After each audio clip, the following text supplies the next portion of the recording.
Good morning, everyone. We're about to bring you the latest COVID-19 UAE updates. However, if you found this podcast through an article, which so many of you are doing, please hit that subscribe button wherever you get your podcasts so you can get your Dubai news daily.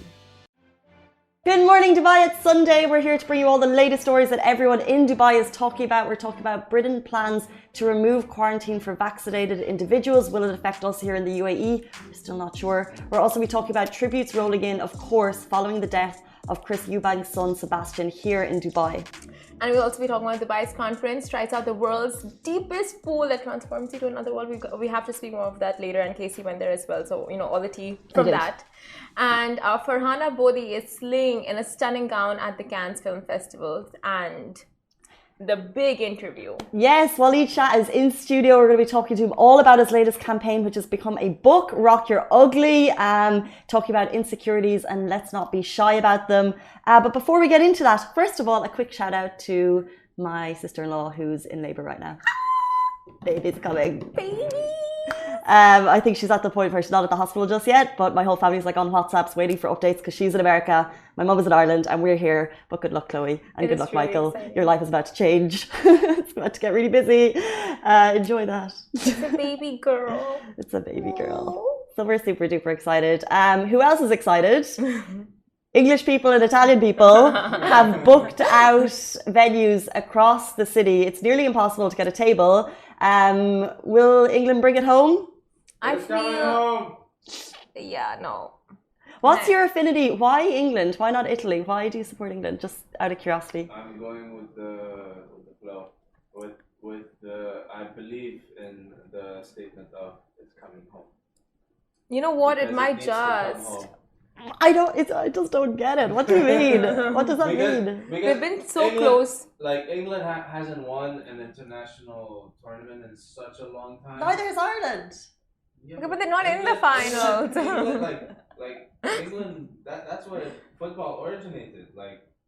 So it's coming back home. So that's why it Now it makes sense. Home. I didn't know that. Football needs to go back home once at least. Gotcha.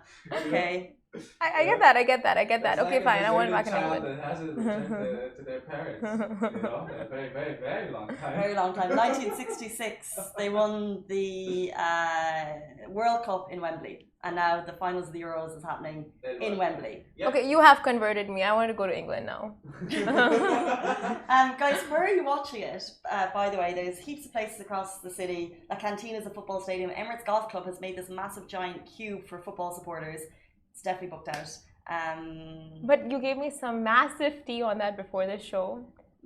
Yeah, I was at a place yesterday, Original Rings and Rings, and they've loads of screens set up, and they were like, let's not promote that we're doing it at the finals because it's booked out. But they also said that 2 matches they've had so far, they've had booked out bookings 100%. They've had to have people on wait list, but actually on the day, 60% no show. Oh, 60% no show. No show. So say 40% occupied. Maybe vice versa. But still, so people are booking these tables and not actually fulfilling them in some cases. I went to Emirates. Do you think it's a scam? Potentially. Is it competitors booking up other tables around? I don't know. But if you are booking 3 or 4 places to make sure you get a table, just think about small businesses. Think about the fact that you are doing them wrong in terms of taking a table and taking what's potential business for them. That statistic she told me was shocking, that at the semi-finals they weren't even half full because people didn't make good on their booking. So really, really hard for business owners. Just think about that if you're one of them who books and doesn't call to cancel, you are cancelled. The cancel culture is on and you are cancelled. Preach. And this is because in some places, I know that you can ring now and you have to pay a 2,000 dirham deposit. Oh my God. These are bigger places if you want to book for 10 people, right? So that's obviously too expensive. So there's the places that don't ask for deposits. People are booking them and then not actually using them. And the fact they're not asking for deposits is quite easy for you. So look, it's the finals tonight. If you have a booking, use it. If you don't have it, if you have lots of bookings, get rid of half of them, or get rid of all of them apart from the one you're actually going to use. And so there are people who want to get in as well, and because of you they can't, because you booked it and now you're not showing up. It's like a whole thing. But before we start with today's show, our sponsor of today's show is PepsiCo, who are the official beverage and snack partners of the Expo 2020 and are placing their focus on sustainability, inclusivity, and spreading more awareness this year. We'll be talking more about that later on today's show. But although PepsiCo are the sponsors, the opinion and statements are Lovin Dubai's, and for more information on the same, you can visit www.pepsico.com. And let's jump into our top story. We're talking about tributes, of course, are rolling in following the death of Chris Eubank's son, Sebastian Eubank, in Dubai. The son of former British boxing champion Chris Eubank tragically passed away in Dubai. He was found dead on a beach just days before his 30th birthday. So the 29-year-old had entered the world of boxing, following the footsteps of course, his father and brother, Chris Eubank Jr. As a UAE resident, he also won the UAE Warriors 10 and an MMA match that took place inside Sports City in 2020. So very big on the sports scene here. He lived here with his wife Salma and his 1-month-old son Rahim. So very, very sad to lose him. And as you can imagine, tributes are rolling in for the man who lost his life just shy of his 30th birthday. His dad, of course, posted a touching tribute. He said Sebastian grew up in Hove in England, but in the last years made his life in Dubai, where he had a wide circle of friends and was a leader in the adoption of a healthy lifestyle and alternative therapies. As well as being a personal trainer and professional boxer, Sebastian also was a deep thinker who liked to challenge accepted wisdom. He was loved and respected by all who knew him and will be forever in the thoughts of friends and family. As a family, we now kindly ask to be given space and privacy to celebrate his life and remember the son, the brother, the husband and the friend. So yes, of course, he's survived by his wife and 1-month-old son. Oh, Tragic death. And of course, like I said, he was well recognised in the community here as someone who's committed to sports and committed to a healthy lifestyle. So I think we were all a bit shocked by that death, about how simply and easily life could be taken away. So a very sad one. That's so true. He passed away as a result of drowning, and like you said, it's just a reminder on how unexpected life can be, just throwing anything your way. And you just got to cherish the people you love the most. And respect the privacy in terms of their family now, and just kind of give them that time to grieve. Yeah, of course. But we'll move on to our next story, which is about Dubai's Crown Prince tries out the world's deepest pool. Now, His Highness Sheikh Hamdan bin Mohammed bin Rashid Al Maktoum was one of the first people to try out Deep Dive Dubai right after Hollywood's Will Smith took a dip in the world's deepest pool. And now the pool, 196 feet, which is 60 meters underground, is part of the new Deep Dive Dubai, an attraction perfect for divers. It is 15 meters deeper and 4 times bigger than the actual diving pool, than any other diving pool globally. And Fazza was one of the first to introduce deep dive on his Instagram, and the pool also features a mysterious sunken city and has become an overnight must-do on Dubai residents' bucket lists. But if you guys see the videos beside us, and if you go onto Fazza's Instagram handle and see the video he initially put out, oh my god, like it is insane. And you checked it out over the weekend? I did. I was super lucky because I think they had a media day on Thursday, which we couldn't make, and then they opened it up on Friday. And yeah, like the videos don't do it justice. Once you go out there, it's this whole new facility, and I think it's kind of hard to comprehend, because if you think about, like, let's say a massive swimming pool, it's like what, 2 meters deep? This is a massive swimming pool, but as soon as you get in, it goes down 60 meters. If you look at the Will Smith swimming, like, he's just sitting on the edge and he puts his phone down, and you obviously can't see as deep as it goes. So all diver levels are welcome. I had my PADI done, which meant I'd done 4 days of training before. Oh, okay. So I was eligible to go 18 meters. But they have, it's even catered for if you've never dived before. I feel like that doesn't matter, I'm gonna move on. If you've never dived before, it's all abilities are welcome.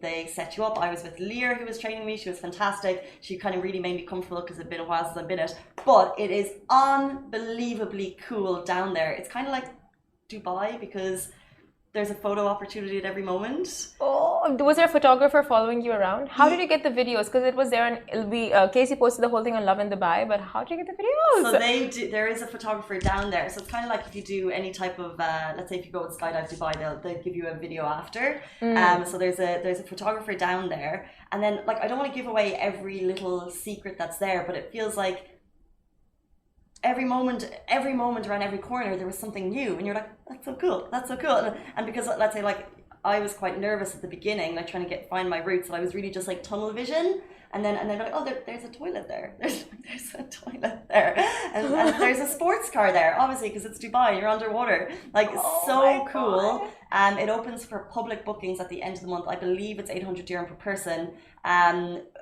A must do if you're in any way interested in diving. Like super cool. I feel like people travel into the UAE just to do this. Yeah, like from the videos, it's like it transports you to another world. But which world do you like better?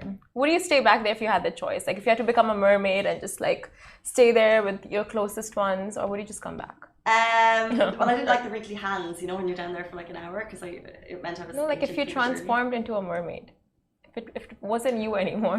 I know for Super Bikers, if you could be a mermaid. Okay, if you had the option to be a mermaid and stay down there, or just like come back here. I'd probably come back because you can't talk. That's what got me. Obviously, because you're. No, if you are a mermaid, then you can talk, and you. I didn't know mermaids could talk. Mermaids can talk underwater. Ariel could talk. I don't remember. Ariel. Yeah. The little mermaid. I know her, but I don't remember her. How much she used to talk to the fish. Okay, I'm gonna come back up. That's me. What about you? I don't know. Like if I could get all my friends down there and we are all mermaids, that would be epic. Yeah. If you want to get all your friends there to be mermaids, they will eventually open it up for the public. But also for conferences. Oh. And then we're also the opportunity of maybe like a wedding they could do there. Maybe you never know. Yeah, a wedding, maybe a proposal. Maybe a proposal, but there's like conference rooms, and there's like training rooms and stuff, like it's this whole facility. Anyway, check it out if you would like to. I would love to. Can't wait. Are you gonna, if you go, please come back, because we'd miss you if you decided to live your best mermaid life. That is, if I transform into a mermaid. Now the chances of that are very slim. But possible. Moving on, Britain plans to remove quarantine for vaccinated arrivals from other countries. I know there are UAE residents who are keenly listening out for this information.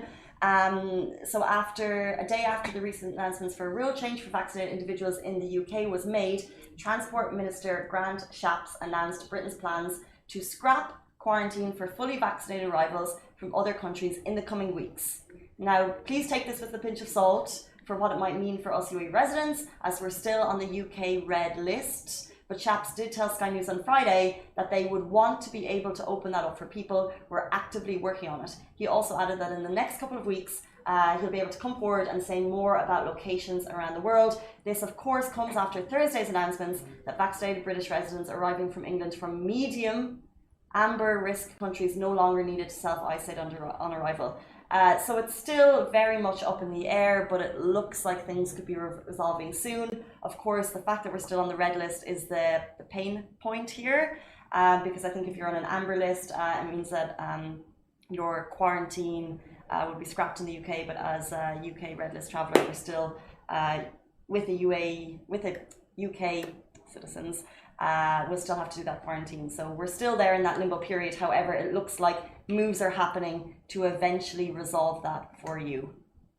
Fingers crossed. I really hope travel suspensions get lifted from all countries soon, because recently the UAE suspended flights coming from Indonesia and Afghanistan as well. Oh, just the ongoing pandemic disruptions. Every single day we bring you new flight swaps. So yeah, of course, and especially because everyone is traveling at the moment, so it's a question for everyone. But I think get your vaccination onto your Al Husn app, because that's going to only help you. That's so true. And my friends, they are planning to go to Georgia, Armenia, and they have to sort out PCR tests and those tests and that tests. Not that test, it's just the PCR, but like the documents and getting all that in order. It's like, travel has become a little trickier, of course. 100%. But we have a list of countries that UAE residents can travel to and not have to quarantine, which is up on our website if you guys want to check it out. you want to make last minute Eid plans. It's called Travel Quarantine Free from the UAE to 30 countries. There you go. Anyway, moving on. Get that travel done in the safest way possible. Vaccinations first.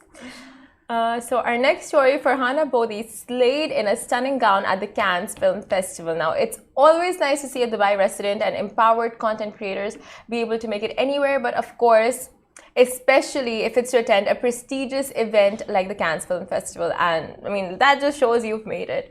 So Farhana Bodhi, who's an Indian-born, South African-based social media star and fashionista, rocked a stunning yellow gown made by Atelier Zuhra, an Omani label. The Atelier Zura, is it Zura? Zura. Do you know Ali? Atelier Zohra. Zohra. Yeah. Okay, Atelier Zohra gown is a standout on its own, and it was beautifully worn by Farhana Bodhi at the 74th Cannes Film Festival, which is the big return of the event, which was only postponed in 2020 last year since the Second World War. So, I mean, it was a big event. A lot of major fashionistas were there, just rocking their looks. And honestly, just look at her. She is a vision in yellow, and that diamond necklace, like. Oh, it's so glamorous. Yeah. I think I'm loving Cannes this year because, first of all, there's so much going on right at this very moment. We have the Euros, we have Wimbledon, the Copa football finished last night, and then of course there's Copa America. I was like, the Copa finished. Copa America. Copa America. There's a lot going on. There's what a lot of happened sports. yesterday? Super exciting. Messi won something, right? Argentina won. Argentina, Messi, yeah. Messi is part of the team. Okay. So there's a lot going on in the sporting world, but there's also things going on in the fashion world. And these, I think more so than ever before, like, I don't know about you, but my news feeds have been clogged with incredible images from Cannes, like stunning gowns. And I think because there's, not a huge amount else going on to report, we're just seeing more of it. Yeah. And, because it's not like people are traveling as much, it's just nice to see all this fashion. And it really is. See this kind of like insanely whimsical creations that are just so stunning, and they're really fairy tale, and they're something that we won't be seeing in our normal lives for a long time. So it's just nice to look at pictures. I mean, honestly, you look at that and you're like, damn, absolutely cannot relate. But it's really nice, like the whole yellow to look, and it's got that subtle makeup and like just subtle accessorizing. Subtle diamonds accessorizing. Subtle diamonds. But it's not like overdone, like in no part do you see it overdone. Like the makeup is just like a fresh look. 100. It's absolutely stunning. And like it's not your everyday wear. I just think it's so fun to be able to dress up like this every once in a while. I love bookmarking these pictures and like, practicing the poses. So when I wear something cute, it's like just pull a Farhana. No, just kidding. I don't. I do. Fine, I do. I can feel the judgment, whatever. No, there's no judgment. I can feel it. That's just something that I've never even thought to do, but it's interesting. Whatever. It's just a Gen Z moving on thing. Okay, so yeah, moving on. You guys can find 3 very, very slick PepsiCo pavilions at the Dubai Expo 2020 site, which have just been revealed. Now, this year, PepsiCo is partnering with Expo 2020 to deliver a one-of-a-kind experience, bringing 3 pavilions with multiple interactive experiences. Now, these experiences will be everything from immersive, creative, unique to eye-opening and forward-thinking, and it's aiming to encourage a more sustainable change on a global scale. So make sure to stop by the Pepsi Plus Lace Plus Pavilion and make that your first stop when you're at the Expo site, because there it's all about positivity, togetherness, and they'll also have an equalization zone where you can literally score goals for gender equality. I mean, yes, we need that. And they even have the Lace Joy Pods, which is promised to be a 360-degree immersive experience, reimagining how empty lace packages are being given a new second life. So, a second life. Guys, this is so cool. As you may or may not know, PepsiCo are the official snack and beverage partner of Expo 2020 Dubai. And what they've done is they've created something kind of interactive and immersive. But what I think is most important is they're also kind of simultaneously advocating for multiple causes. So for example, you said there you can score a goal for gender equality. It's not just about snacks, but they're actually using this incredible kind of platform that will be seen worldwide to advocate for causes that are very, very important. And when you head down there, you can check it out. And of course, they look absolutely incredible. Like they've with a small space, they've created something that's like so design led, totally interactive. So whichever one you go to, whichever pavilion you go to, there are 3. You're going to have a lot of fun, interesting, unique. So super cool to check out. Really, and they are hosting a bunch of initiatives like sustainability is one, then inclusivity, gender equality. It's amazing. Like it's a lot of, like you said, like impactful and very important subjects that they want to promote and they want to bring light to in one pavilion. Send a message basically, because I think they know that the whole world, the eyes will be on Expo. Like it's just beyond 100 days out, right? So we had the 100 days out countdown. We're talking a lot more because it's finally getting closer. We're super excited. They know that the world eyes will be on Expo, and as the official partner, they're using their space to send a message, which I think is super cool. Guys, that is it for us, but stay tuned. We have Walid Shah is in studio, one of Dubai's most talented photographers who created the highly acclaimed campaign Rock Your Ugly. He's in studio to tell us more. Woo! Lovin Extra is here. This is the new membership, and while absolutely nothing changes for our readers, extra members get access to premium content, exclusive competitions, and first look for tickets and access to the coolest events across the city, and Lovin merch. If you subscribe right now, a very cool Lovin Red Eco Water bottle will be delivered to your door. Welcome back to the Lovin Daily. We have Walid Shah in studio, of course, one of Dubai's most talented photographers who created the highly acclaimed campaign Rock Your Ugly. He's here in studio to tell us more. Welcome. How are you doing, Casey? Very well, thank you. How are you? Life is good. Thanks for having me. Not at all. We've had you before, and we have you here again to talk about Rock Your Ugly. Made headlines, and I want to give people a quick recap, because basically Rock Your Ugly is a middle finger to toxic beauty standards and a reclamation of power through one simple truth: we all have things we don't like about ourselves. An incredible message. How did the journey for Rock Your Ugly start? We talked about this last time. I think you guys had me on the show before it was a book, when it was just kind of like ticking off, and we're still creating the pieces and the stories. And it started where I wasn't happy with my body, and one day I woke up and took a photo of myself holding my belly, saying online something like, "This is what my body looks like. I used to be a sportsman. I worked out before. I was happy about it, but now I hurt my back, and I stopped working out and stopped dieting, and this is what I look like now, but I'm not really going to do anything about it. Check back in next year. Let's see what happens."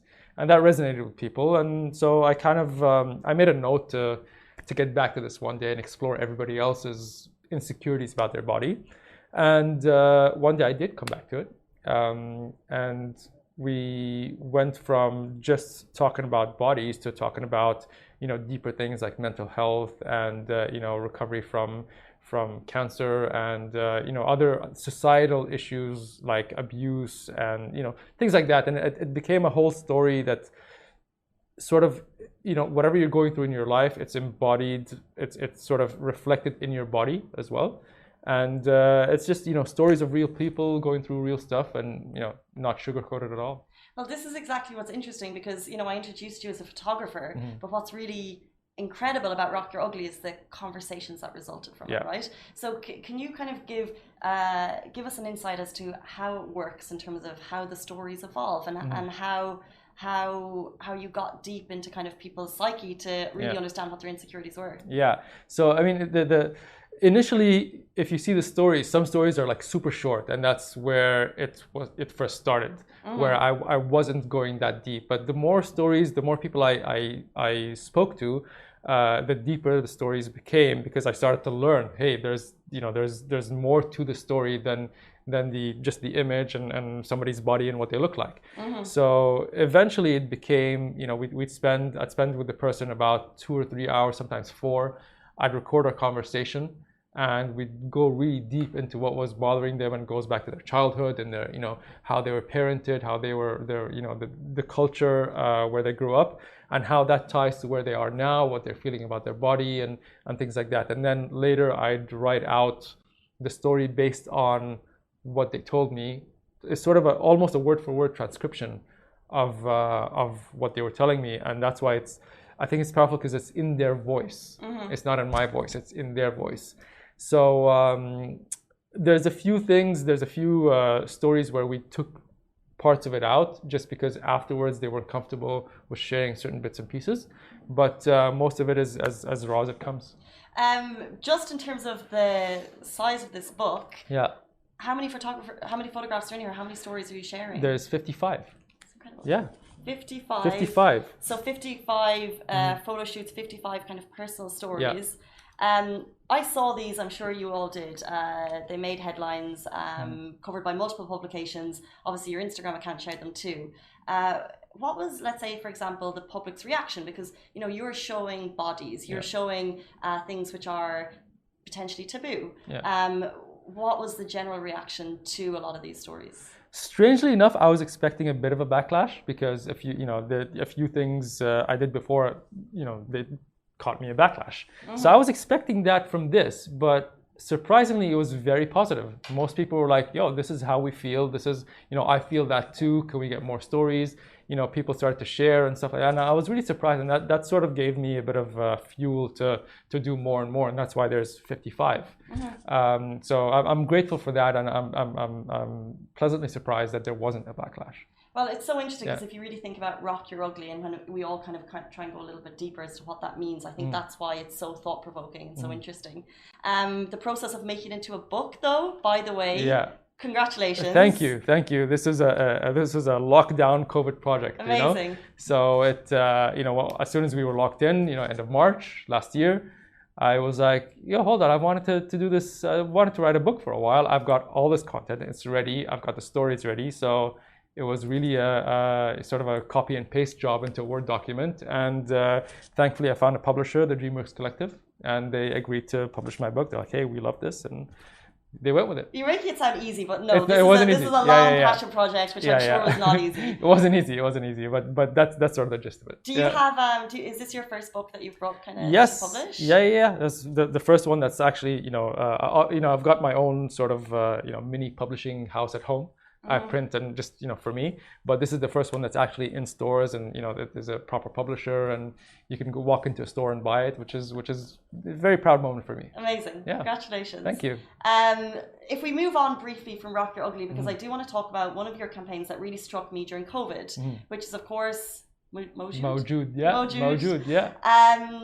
Tell everyone what Mawjood is, because what you did I think was really, really amazing. Mawjood is a project born in COVID, in lockdown. Looks like this. This is Big House on the cover. Big House. Yeah, and it's a project where I nobody was working. All the freelancers had no work. Most people got fired from their jobs, and I thought, how do we help these people? How do you help everybody get work and get back on their feet? So I went on Instagram and I said, hey guys, I'm doing a new project called Mawjood, which means I'm here, I exist, hire me, right? That's sort of the underlying message is hire me. So I'm here, I exist, hire me. And come by, let's shoot a portrait of you, make it look cool, like you're on a cover of a magazine, because what I learned from my other project magazine cover is that if something looks like a magazine, it's instantly more important to whoever's viewing it. You're instantly like, oh, there's some text around it. It looks like a real thing. This person must be important to be on this cover, right? Just naturally. So I'm like, let's make everybody a cover star. Everybody. Amazing. So, and the main thing was pay what you feel. You got money, pay. You don't have money, it's all good. You can pick however much you want to pay, and once you get there, help me out. Or if you can't help me out, let me help you out. So that's what happened, and it's kind of like blew up. And I think I've got about 350 to 400 portraits, of Mawjood. I probably shouldn't go into this, but that's 350 photo shoots of your time editing. Yeah. How? I had a very nice streamlined process. Okay. First of all, these aren't edited. There's no Photoshop. There's no. Nothing. Okay, so I was wondering. Okay, so it's all within. Oh, so cool. Yeah, there's no Photoshop. We don't edit faces. Everything's raw and natural. obviously just the branding and people's name and stuff like that. But I did this over many months. I started in March, and I think it's kind of still ongoing. Like whoever wants to can come and do it. But I think the time has passed where everybody's still struggling like they were before. So I think this sort of ended in December. So I started in March, ended in December, but it's still kind of open. An incredible relationship builder as well. Has anyone kind of come to you afterwards with kind of the good news stories? For sure. Multiple people got freelance gigs. Some people got hired for permanent jobs. It was great and very fulfilling as well. These are both two incredible, very personal projects, I imagine. You also work with big brands, which I know that we spoke about before. But I do want to talk about big brands versus your kind of creative style. Because I am interested. Let's say you've worked with Lovin, Namshi, plenty more, I'm sure. How do you go in? You're so artistic, you're so creative. How do you go into these big brands and align with them? Is there ever any clashing of heads? I'm not sure. I'm not sure how to answer that, but they're very separate. Sort of the art side and the personal projects and the work. So it's strange because I get hired most of the time because somebody saw my personal projects. Like, we saw this thing. I want to know who this guy is, and let's say they saw Mawjood and like, hey, we want to shoot a car campaign. It has nothing to do with each other. Right? It's just, this is sort of something that somebody saw and decided they like this thing. Let's see who the person behind it is. And let's hire them for something else, which is great because that's what it's for me as well. So it doesn't have to align artistically or the message. It's sort of these two separate entities where there's the art and then there's the business. Then sometimes it does align and sometimes it doesn't, and that's okay. And let's say projects you're working on at the moment. Anything exciting you want to tell us about? Like, is Mawjood still ongoing? Rock Your Ugly is available for sale, guys, which we'll get to in a sec where you can buy it. What's the kind of current? What's the latest? Current, I actually was just talking to Shahir about it backstage. I'm not sure. I did this one project, but I'm not sure if I'm putting it out yet. I'm not sure if I'm ready to put myself out there again yet. But it's called Couture, and it kind of makes fun of the industry and the fashion side of things, and how people are celebrating trash these days. It's kind of like, I'm not sure if I want to put it out yet, but I'm thinking about it. It's so interesting that you're not sure if you're ready to put yourself out there yet. I can't, let's say for example, as writers we write, but we're kind of hiding behind news because it's not very creative, it's facts. How nerve-wracking is it for you individually to put something there originally into the spotlight? Like, this is what I made, this is what I'm standing behind. It's. Are you a perfectionist? I'm not a perfectionist at all. As soon as I finish something, I slap it into JPEG, and that's it. It's finished, and whatever happens. Usually the same day. I don't go back and look at it. I finish something and it's the same day. But my personal projects are very. There's like a part of me and a part of my opinion in there as well, and sort of being where we are here, your opinion sometimes gets misconstrued, right? So it's always nerve-wracking to put something out there that has your actual personal opinion on it, and I'm just aware of that. What do you mean misconstrued? Sorry, misunderstood, and sometimes there's a backlash around it, and so there needs to be a time where I'm ready to receive that backlash. So I'm not in that place yet. Maybe when I am, I'll put that out there and be like, okay, this is what I think. This is my new thing, and sort of come at me. Let's go. Amazing. Well, I look forward to it, guys. Couture is no doubt going to blow us away. Tell us where people can find Rock Your Ugly. So it's worldwide. It's on Amazon.com. In the UAE, you can walk into either Virgin Megastore or Kinokuniya to buy it. And in the UK, it's in Waterstones and Amazon.co.uk. In the US, it's at Barnes & Noble. So a few stores worldwide, and links are online as well. Amazing, guys. Unfiltered, our insecurities are okay. That's Rock Your Ugly. Thank you so much, Walid. Thank you, Casey. Next time, you'll come back to us. Hopefully, guys, that is it for us on the Lovin Daily. We're back with you every single weekday morning. Stay safe, wash your hands. We'll see you tomorrow. Thanks, Walid. Thank you. Guys, that is a wrap for the Lovin Daily. We are back same time, same place every weekday morning. And of course, don't miss the Lovin Show every Tuesday where I chat with Dubai personalities. Don't forget to hit that subscribe button and have a great day.